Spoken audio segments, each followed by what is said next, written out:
आइए ईवीएम की विश्व पटल पर स्थिति को देखें। अमेरिका में वेब हैरिस नाम की महिला ने वोटिंग मशीन का घोटाले की पोल खोली, जिसके बाद 64% अमेरिकी राज्यों में यह मशीन बंद हुई। जर्मनी में इन मशीनों को असंवैधानिक करार दिया गया, क्योंकि मशीनों से एक आम नागरिक चुनाव की प्रक्रिया को पारदर्शी तरीके से नहीं देख सकता।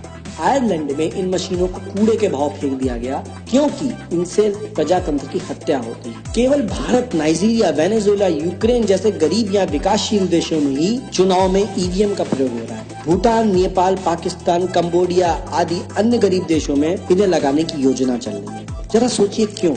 जानते हैं, गरीब देश इसलिए गरीब हैं क्योंकि अमीर देश उनकी प्राकृतिक संपदाएं लूटते आए हैं। सरकार के रूप में अपने एजेंट स्थापित करके बड़ी कंपनियां अपनी लूट जारी रखती हैं। इंटरनेट और मोबाइल आने से कागज के वोटों से हेर फेर करना मुश्किल हो गया है, इसलिए वोटिंग मशीनें लगाई गई हैं, जिससे कि बिना सबूत के घोटाला होता है और पूरे विपक्ष का काम तमाम। बस फिर धोखेबाज सरकारें दनादन विदेशी निवेश और स्पेशल इकोनॉमिक जोन बनाकर विदेशियों के हाथ में देश को बेचती हैं। याद रखिए, कागज का वोट सस्ता भी है। महंगी मशीनों को 10 साल में बदलना होता है। लोगों को इन्हें चलाने के लिए प्रशिक्षित करना पड़ता है। अगर कागज की पर्ची लगाई जाए तो खर्चा अलग। इसलिए ये कहना कि कागज का वोट महंगा है सरासर झूठ है। इस तरह ये भी झूठ है कि बैलेट में बहुत कागज लगता है। 5 साल में बैलेट में जितना कागज लगता है, उतना हम एक दिन में अखबार छापने में खर्च कर देते हैं। कागज बचाना है तो कहीं और बचाया जा सकता है।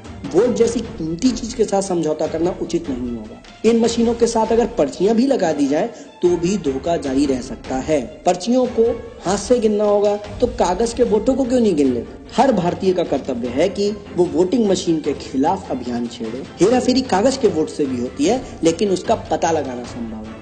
हजारों बोगस वोटों को छापना पड़ता है, फिर बूथ तक लाना पड़ता है। स्टिंग करके पोल खोलना आसान है, दोबारा चुनाव की मांग भी की जा सकती है। हम और आप क्या कर सकते हैं? अपने चुनाव क्षेत्र में आप 64+ स्वतंत्र उम्मीदवारों को खड़ा करें तो इन मशीनों को हटाकर कागज के वोटों को ला सकते हैं, क्योंकि मौजूदा मशीन सिर्फ 64 उम्मीदवारों के वोट गिन सकती है। आप जिस भी पार्टी का समर्थन करें, अपनी पार्टी से मांग करें कि निष्पक्ष चुनाव के लिए कागज का वोट वापस लाएं। साथ ही अपने परिवार, मित्र, मोहल्लों में ज्यादा से ज्यादा लोगों को इस मुद्दे पर जागरूक करें और सोशल मीडिया पर शेयर करें। ये देश हमारा है और हम इस देश के भाग्य विधाता हैं, और अपने हक की लड़ाई हमें खुद ही लड़नी होगी। लोकतंत्र को व्यवसाय समझने वाले लोग आपको कभी इस मुद्दे पर एकजुट नहीं होने देंगे, क्योंकि यही उनकी ताकत है। इसकी पहल आपको ही करनी होगी और अंजाम तक आपको ही ले जाना होगा। तभी हम गर्व कर सकेंगे कि भारत एक लोकतांत्रिक देश है। जय हिंद, जय Bharat. Well, in the words of Stalin, he says, those who cast the votes decide nothing. It is those who count the votes who decide everything.